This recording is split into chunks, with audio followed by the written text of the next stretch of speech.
everybody, and welcome to the Aggieville Alleycats podcast. Where come rain, shine, or intense annoyance in between, we're here to deliver to you the Kansas State sporting news that you so love. I'm Ace Edwards, right alongside Connor Baltazar. And yeah, different intro. First off, shout out to you for being here. If you are indeed listening to this episode, welcome. We're not going to be this is not going to be a particularly happy episode, but K-State ends up falling to Army 24-11. And I mean, the biggest pain point is, once again, this was a game that K-State had via analytics, I think how bad we got beat came out today. It was like a sub 30% chance of us losing this game, given the statistics that were here. Yes, analytics moment. But I mean, at this point, it's just very obnoxious the way that this team has sort of operated towards the beginning of this year. I don't really have any poignant things to say at the start other than that. Connor, I know you have a collection of statements. Yeah, I mean, I've really kind of gone through the ringer in terms of how I'm feeling, how much I'm feeling, and how intensely I'm feeling. I mean, we're about 24 hours removed from kickoff at this point, so it's worn off a bit, but I've been a bit sick all weekend, so I've just been a bit annoyed anyways. But I mean, I guess one thing that I'd like to start with, which is probably my most recent cause for annoyance, is that this was one of the most highly attended games at Bill Snyder Family Stadium in the last decade, which wasn't something I was really aware of until the day after. 52,723 was the listed attendance. Apparently, they oversold the student section, and students were in standing room only. So a lot of people wanted to be at this game and were at this game, and they got to watch as of now, very par for the course performance for this team, which is it seems like every situation, there's always at least one thing that goes wrong.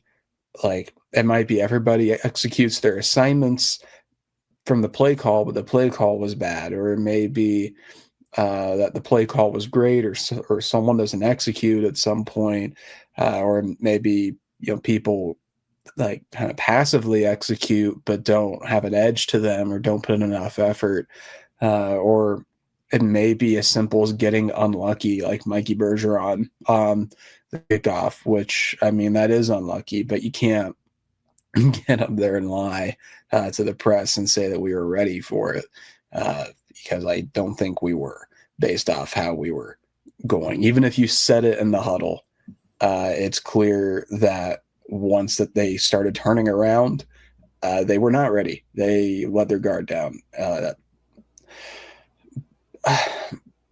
But this season a microcosm. I mean, we were very obviously the more talented team, but we let a team that was not as good as we are on an individual level beat us, because we allowed them to completely dictate the terms of the game, particularly in the second half, which, I mean, that's obvious. I mean, the offense went from, I think, about 11 minutes in the third quarter to about the 2-minute mark, 2.5-minute mark of the fourth quarter without stepping on the field, with the exception of one 2-point conversion play.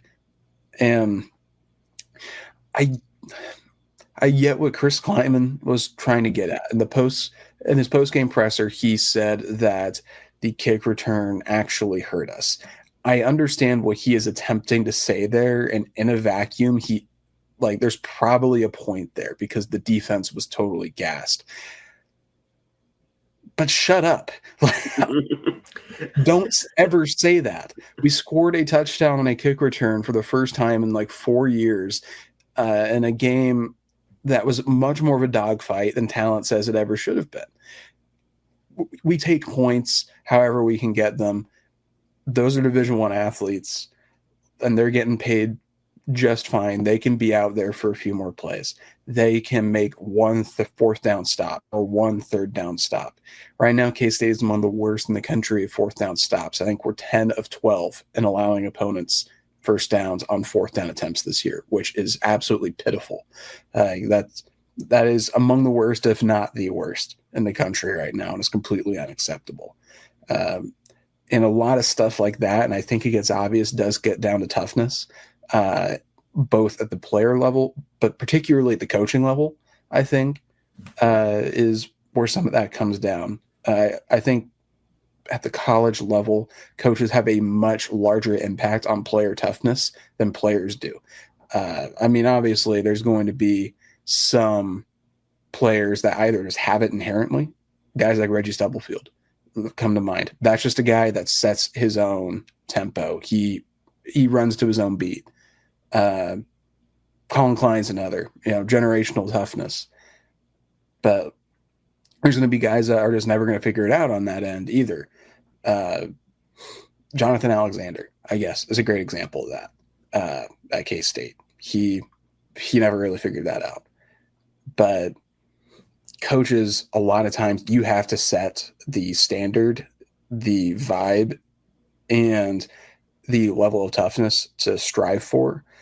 And to me, as a layperson, 10 to 12 on fourth downs, pretty poor on third downs as well.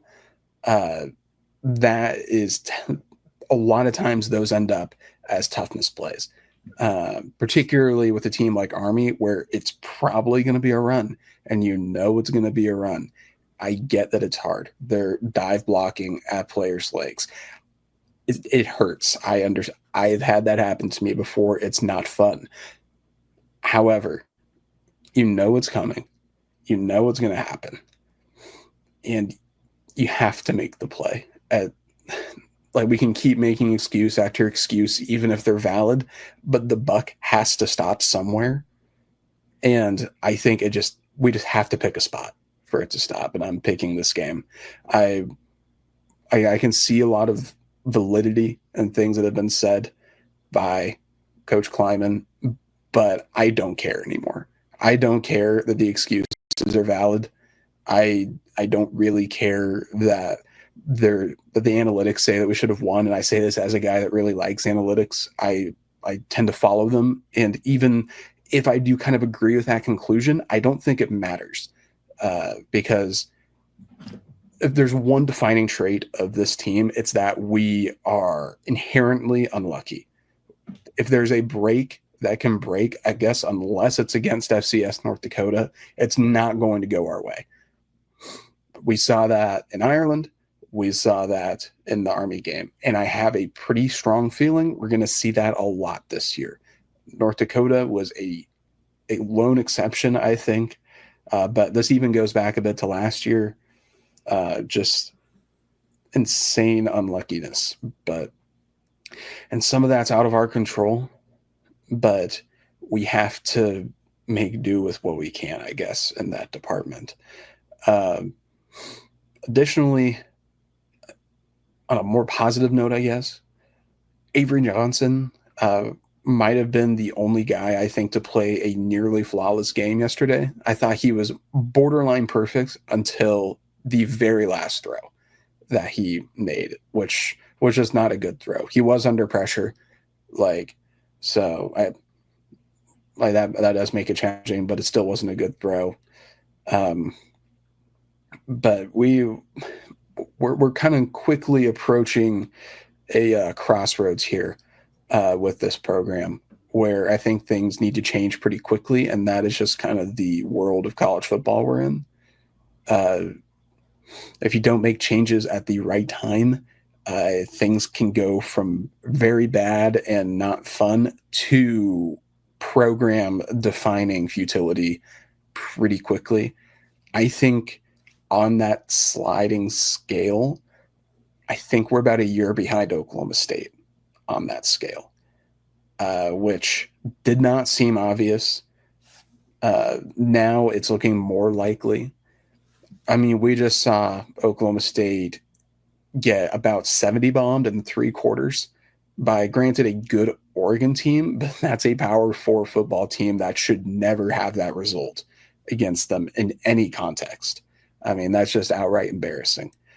I think if things continue to go the way that they're going right now and we don't make changes, next year could end up being a lot worse. So somebody is honking by you, Ace.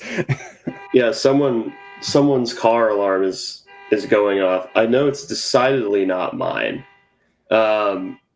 It's really a shame that chose to happen now, isn't it?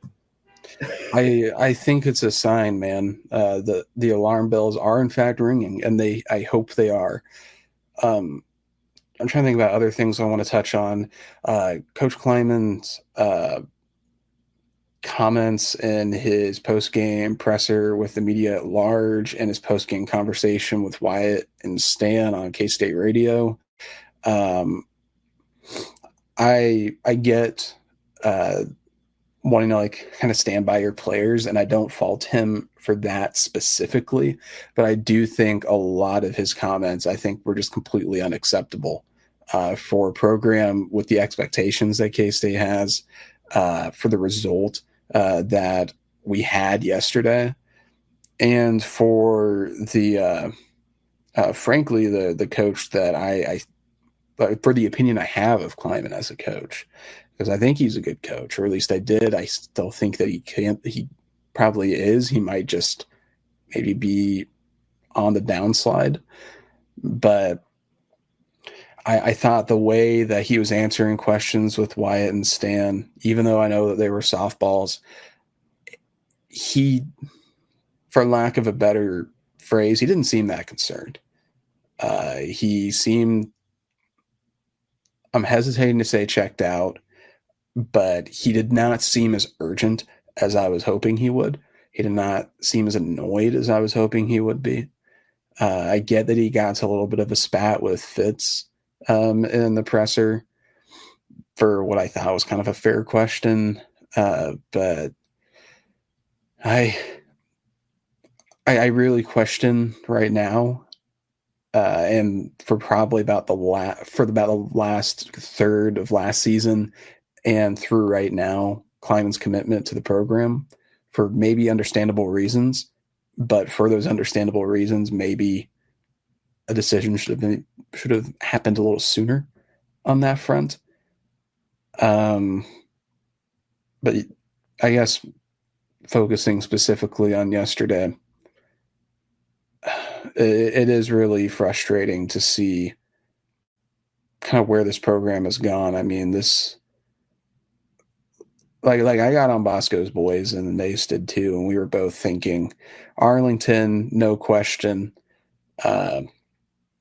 I predicted 11-1 for this team, and I am now embarrassed for having ever said that. And this team is embarrassing me every day now for the last few weeks, which is just too bad, because I had such high hopes for this year. 2 games can go bad in a row, but 3 games really is a pattern. And serious like foundational changes need to be made if the season's going to get turned around, and I don't know if this team is capable of that. Avery said the right things in his presser, but ultimately I don't know if that's going to come down to him. I know it's a player-led program, but I'm not sure how much of that is actual players like kind of leading the charge, and how much of that is like being student body president in high school. So, I don't know, man. I'm just beyond disappointed and embarrassed, and I truly hope that we can look back on these first 3 weeks of the season and be like, man, that was weird. But with every game that goes by that we play like this, it's increasingly unlikely. If it, from today, I wouldn't pencil us in to beat a single Big 12 team on the schedule. Like that's where I'm at.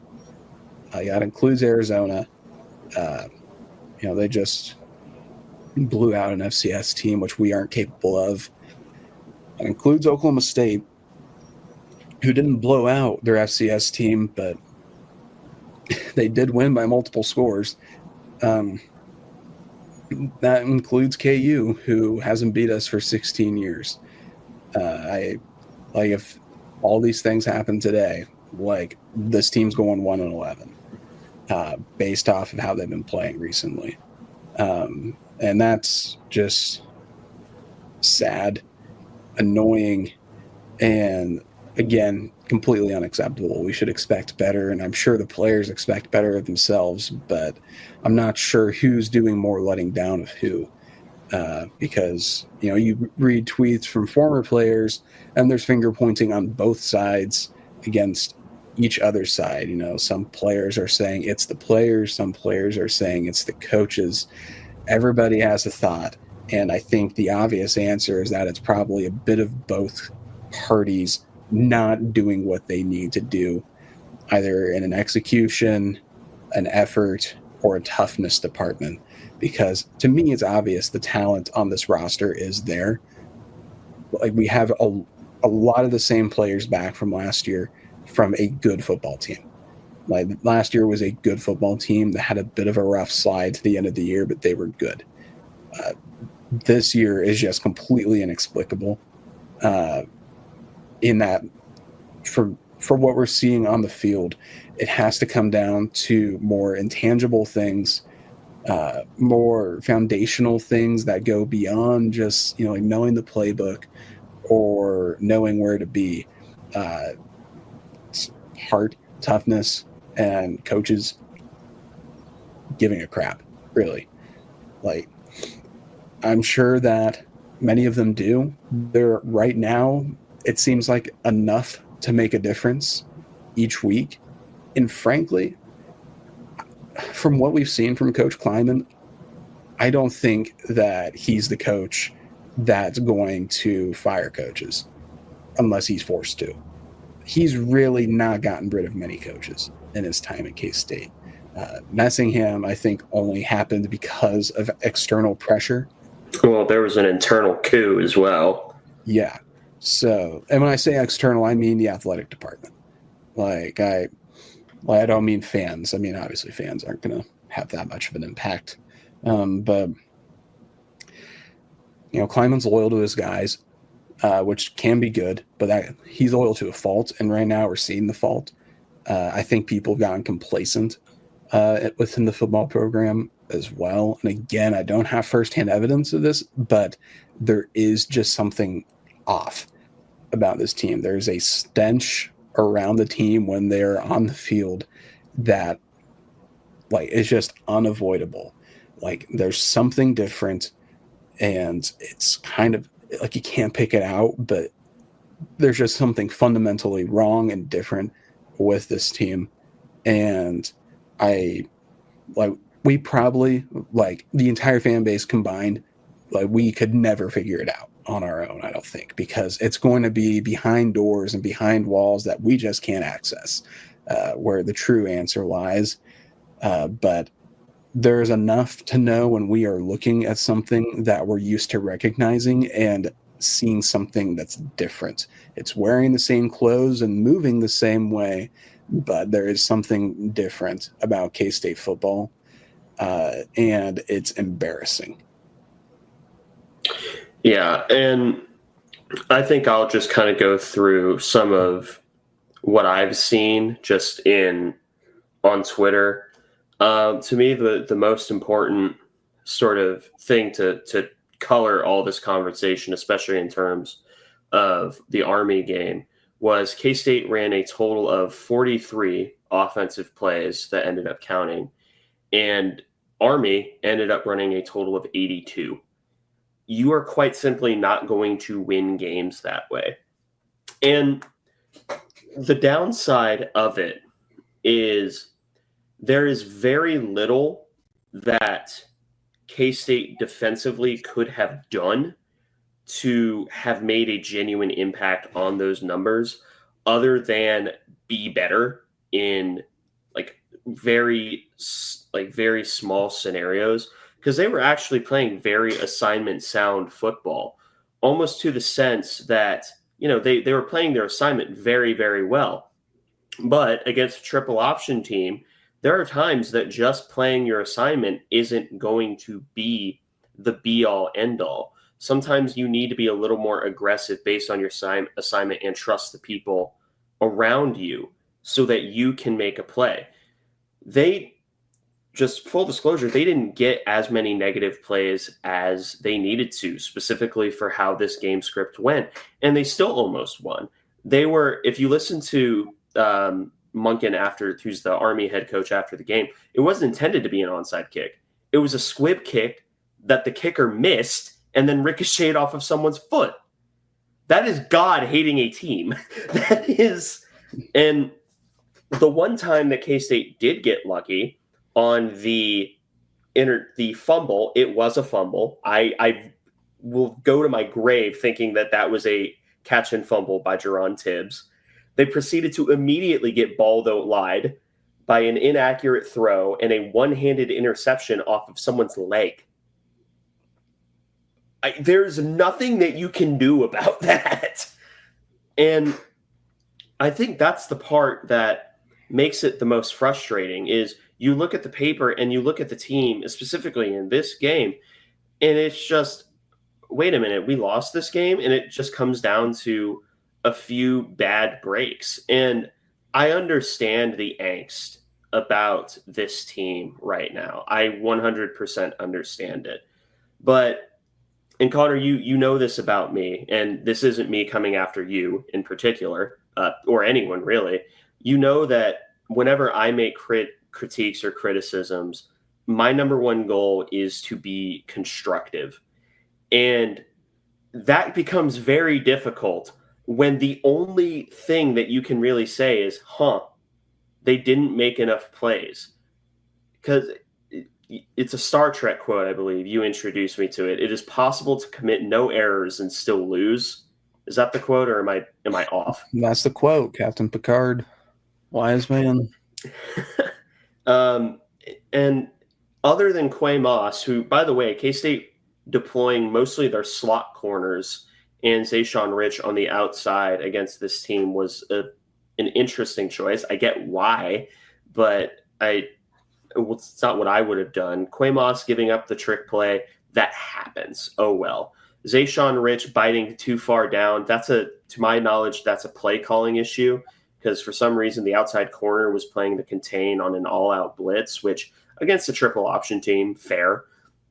But, I mean, it all comes down to one thing not working over another, and sometimes that one thing isn't something that you can really work to correct. I think people pinning this game on the offense need to take a step back and realize that Avery Johnson had an amazing game. Matt Wells actually called a very good game when he had the ball. And even the running backs looked pretty solid. JB Price got a few carries and also leveled someone. So like we had a decent rotation. We had a decent thing going on offense in the passing game and in the running game, although the numbers don't really show it. It's just Army got to dictate the terms of the game, and they didn't turn the ball over, and their kicker missed on what would have been a squib kick, and we got unlucky. And being unlucky is one of the most frustrating things in the world, because you can't just go out there and say, be luckier next time. That's not how it works. It follows you. And that's why you need a team that makes their own luck. And right now, the team just isn't doing that. Yeah, I mean, that's I say this as a Chiefs fan from a place of love. That's one of Patrick Mahomes' best traits. And it's, I think, top to bottom, maybe one of the most singularly elite traits any player has ever had in the NFL, and is that Patrick Mahomes is a very lucky quarterback for the most part. And I mean that in a good way, because the best quarterbacks are lucky when they need to be. K-State's just not a lucky team. I mentioned at the beginning of my rant, this is a fundamentally unlucky team, and that it might hurt us more than any scheme issues. And that goes back all the way to the BYU game last year. That was a fundamentally unlucky game. There's only so much you can control when it comes to stuff like that. Like, this isn't Fallout. Like, we can't increase our luck stat. That's just not something we can do. But I do agree with you, actually, where it's so funny to come out of a game where we only scored 21 points and only had like 250 yards of offense and be like, the offense actually wasn't too bad. I have seen complaints about that, and I do disagree with them. Like, Avery, I thought, again, outside of his one interception at the tail end of the game, I thought had a near perfect game. Even the incompletions, like the JB Bradley incompletion that was overturned, that ultimately didn't matter because of Tibbs. That was a perfect ball. The Tibbs catch and then not fumble, I do disagree with you. I don't think it was a fumble. But and that was another perfect throw as well. Avery made a lot of really good throws. He really only had the tipped interception, and then he had one like kind of instant check down that where he went to Jace, where Jace was covered, but like he was more throwing it away than anything. But it was just a bit of a dangerous throwaway. Other than that, Avery was, I thought, lights out in this game. Lofton should have caught it. Lofton should have caught it in the end zone. Yeah, he should have. That was another great throw. Just the running backs, again, just they were fine. I really think it might be more of a blocking issue. I mentioned it last week, I think.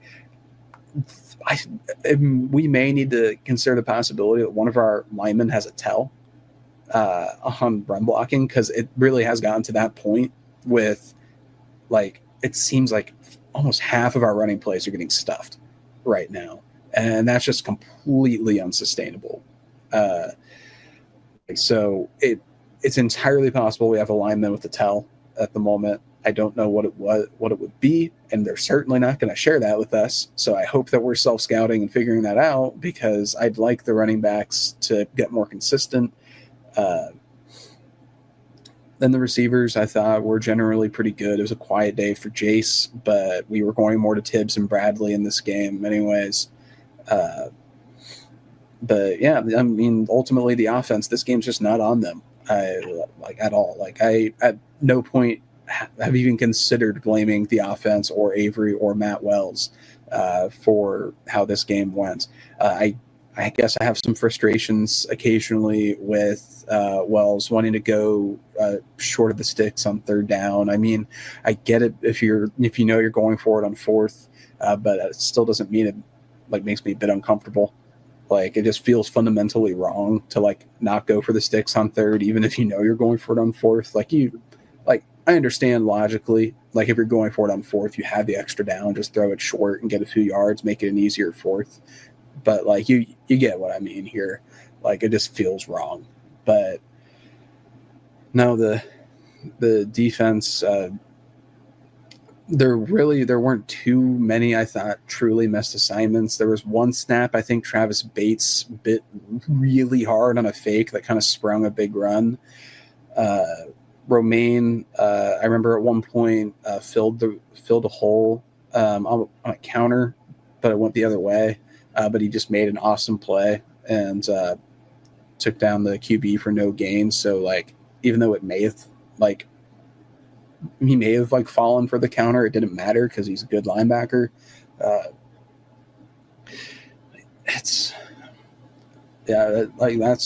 wish that there was just more obvious just total botched assignments, because it would be so much easier to point the finger at players and say it was that one. That's the one you're looking for, officer. He's the one that missed his assignment that caused us to lose the Army game. But it's not as obvious as that. It's not just one guy missing an assignment that caused all the dominoes to fall. It's a little deeper than that. I think it probably goes back into the off season. I think it has It probably has to do with Coach Kleiman's absence last fall from the team where he missed a week. It probably has a little bit to do with Coach True leaving and having, I'd imagine, a culture shift to some degree. It probably has to do with some level of stagnation, with some level of buying into your own hype. There's probably a million little teeny tiny things that built up, and we're probably never going to identify a straw that broke the camel's back. But this team is just not what they were built to be. And I don't know how much of it is us setting unrealistic expectations or how much of it is on them for not living up to the expectations, but we may never know at this point. But all I know is that this is probably among the most disappointed and angry the fan base has been in my lifetime. And I don't know, social media wasn't really as prominent in the Prince years. I imagine the Go Ema threads were pretty upset. But that predates even my knowledge of some of the K-State fan forums. I mean, I was like 8 when that stuff was happening. I was not supposed to be on Go Ema, so. So I know that I'm going to get accused of being called a sunshine pumper, which, I mean, anyone who has talked to me for more than like 35 seconds know that that's not true, because I'm more of a problem solver than a sunshine pumper. But if you're looking for reasons to be optimistic, it begins with Avery Johnson being a really great quarterback. I'm going to push back on the idea that that's my phone, maybe that's the universe telling me I shouldn't push back on this. But I am going to push back on saying that K-State, if they played today, would not be another Big 12 team. I do think that there are worse teams than K-State, and I think that there are teams that are worse to such a degree that K-State, with the luck they currently have, would still beat them. I mean, Oklahoma State being one of them. I think West Virginia is probably one of them, but we don't play them this year. But the point still stands, and it begins the optimism for Avery Johnson. And I think the other part of it is, I mean, you remember TCU's national championship run a few years ago? You remember how we were all saying that that level of luck was unsustainable? Yeah, I remember that. It's kind of like in reverse, where I don't think it's possible for them to keep getting this unlucky. And like, it is horrendously unlikely. And TCU is an anomaly in terms of luck. And I don't think that this team is bad enough to have that sort of keep happening to them. They've had a bunch of really weird circumstances. Those are circumstances that they should have overcome. I 100% agree with that. But they're also circumstances that are extremely difficult to replicate. So I do think that this team is capable. Now, this isn't me saying that they will do it, but I do believe that this is a team that is capable of bouncing back because all the pieces are there. I've used this analogy before that football is a lot like a symphony, that you can hit all the notes that you need to and still sound bad in a symphony. Like, if you are in that situation, you have all the pieces. It's your job to somehow make them sound good together. And now, am I going to say that, here's how K-State can still make it to Arlington? No, but the small bit of me that has optimism will hold on to that just because it's one thing that keeps me sane. But I'd be lying to you if I said that this hasn't, in some way made me feel more down about this season. I do think that this is a team that will probably end up meeting Kleiman's floor of 8-4 somehow. I don't know how, but there's that part of me that needs that to be sort of sane. But as it stands right now, it's also very difficult to take time when, this is me complaining. It's the most first world problem thing ever. It's harder to write scouting reports for a team that you can literally just shrug your shoulders and say, hey, they've been unlucky. Like it's harder to do stuff like that because we could say whatever the hell we want schematically, but if the ultimate goal, the ultimate ending of it is LMAO, they got wrecked because they're unlucky. What the hell's the point? Yeah. I do think that unlucky is a good diagnostic of where they're at, along with some of the other stuff. Because I don't really like being a doomer or like coming on the show and being super negative, just because it makes me feel bad. So that's why I don't do it. But I mean, there's just not, at least for me right now, with how I'm feeling with being at all three games, like, and having seen this team play and how they've operated, I just don't feel like there's a way around it. Like we do kind of suck right now. I mean, we've seen teams turn things around, sure, but it's like, again, from today, as things stand, it's so unlikely based on what we have and what the information available to us, that things are going to get turned around. Because I mean, I do agree with you that we are, like, baseline more talented than some of the teams we're going to play this year, like Oklahoma State. Like, I think that's objectively true. UCF, that's probably true as well. But again, like, I don't know if I can't like pencil those in as wins like I was before. Or, well, at least UCF. I still thought we were going to lose in Stillwater anyways, because that's just what happens. But I mean, UCF was a game on the schedule that I like would be. I gave it such little thought, I would be forgetting that we even played them. I just had that penciled in as like an easy multiple score win, and now I'm sitting here like, we need to worry about that game. Like, UCF's more talented than Army. I don't know if they're as disciplined as them, but like, we're not going to be able to out-talent them the way that we would have Army. And the lack of discipline that we've had, like, that's going to maybe let them do some things to us that maybe they shouldn't be able to get away with. But man, it's like, I would not want to be in that locker room right now. That's all I know. It seems like we're kind of getting the foundation laid for locker room rotten eggs right now, based off what Avery said. This often feels like one of the first steps for when a team is not meeting expectations or is playing poorly. It's often one of the first steps that they take for, like, showing that they're taking action to make things better while still kind of deflecting from maybe some of the core issues. And even if it is a core issue, like, I think may even be bigger ones than, some rotten eggs in the locker room, because I think just about every team has some rotten eggs in the locker room.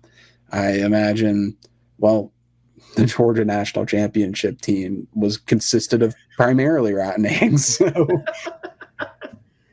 Yeah, I mean, one of them just spit on someone. So yeah, it's not an end-all be-all solution to dismiss a few guys. I mean, we saw that Jay Sean Ross. Like, we were talking about that. Like he got dismissed and he got arrested. Like, that's not going to solve the season. Like, okay, we got rid of the bad apples, like, because he was selling weed or something. I don't know, but I don't know. I'm trying to maintain my level of rationality, because I don't want to be irrational, but at the same time, I do want to accurately deliver just how, like, upset and frustrated I am with this team for how they've been performing. And I wanted to make good points while still understanding that I'm never going to have the full story, because I'm not in the locker room and I'm not on the coaching staff. Like, I'll never have the full story on what went wrong unless I decide to make a, like, no holds barred documentary, or someone writes a tell-all autobiography or something. Like, we're just not going to get the story. And if we do, it's going to be pretty filtered. But man, I'm thoroughly sports depressed about this team right now. And I there's nothing I can do about it. So there's nothing any of us really can unless they're on the team. But I think it's the expectations that make it hurt the worst. And this is such a telegraphable loss as well after the first two games. Like, I know we both projected wins, but man, I did not feel good about it after the episode. Sorry for lying to you guys. No, I'll say two things. One's a statement, and the other is, well, also a statement, but one that warrants comment. If K-State does lose to UCF, I straight up, the scouting reports will get more scant because there's so many hours in a day. There's so many. And the second one is, this has all the vibes of being Kleiman's last season. And, no insider information, but like, good Lord. Yeah. I completely agree. We've kind of been, I think, kind of trending that direction already. I can't remember if we hinted at it or just straight up said it last week. You did at the end of the episode. Okay, yeah. So I did. Oh, that's right. You weren't on that episode. I keep talking about it. I keep forgetting you weren't on it. But this really does feel like Kleiman's last season, and sometimes coaches that know they're retiring, it kind of gives them like a boost of energy, and it like has the team rally around them, and it really wants them to go out with a bang. But other times, it seems to kind of take the effort away, and they more so go out with a whimper and tarnish their legacy. And I think we actually see that quite a bit in college football. Legendary coaches, not saying Kleiman's legendary, or just good, successful coaches, just kind of taper off and leave with a whimper. And Kleiman's demeanor kind of gives off the latter a lot more than the former. Right now, I think he either knows consciously or subconsciously that he's given football all he has, and there's probably going to be a new coach for K-State by early to mid-December. Yeah. But maybe that's a moot point. Maybe we pull in Oklahoma State a few years ago and look like ass during our non-con and then decide that we're the greatest team in history. I would love nothing more than to be completely wrong on everything that I've said. I would love to be made a fool. I'd love for K-State Athletics to take this recap episode and cut up like my negativity, like, and splice it in between shots of us hoisting the Big 12 championship trophy. Like, that would make me truly happy. If we would like go down to Arlington and like beat Iowa State like 150-0 in a rematch. But we're pretty far from that right now, bluntly, because we kind of suck at the moment. I think I'm ready to bury this game. I don't know if we'll ever be able to bury this game truly, but I think I'm done talking about it. All right. Well, thank you all for listening to this episode of the Aggieville Alleycats podcast. If you want to follow or contact the show, you can follow us just about anywhere at Aggieville Alleycats. And if you want to email us, we're aggievillealleycats@gmail.com. If you want to follow us on a more personal note, I am at ACEdwards00. I'm at Connor Baltasar, capital C, capital B. And if you want to support the show financially, please be sure to check out the official Aggieville Alleycats merch store. Link found in our podcast and Twitter bio. But most importantly, thank you all for listening to this episode of the Aggieville Alleycats podcast. For come rain, shine, or anything in between, we're here to live it to you, the Kansas State sporting news you so love. Stay safe, Alleycats.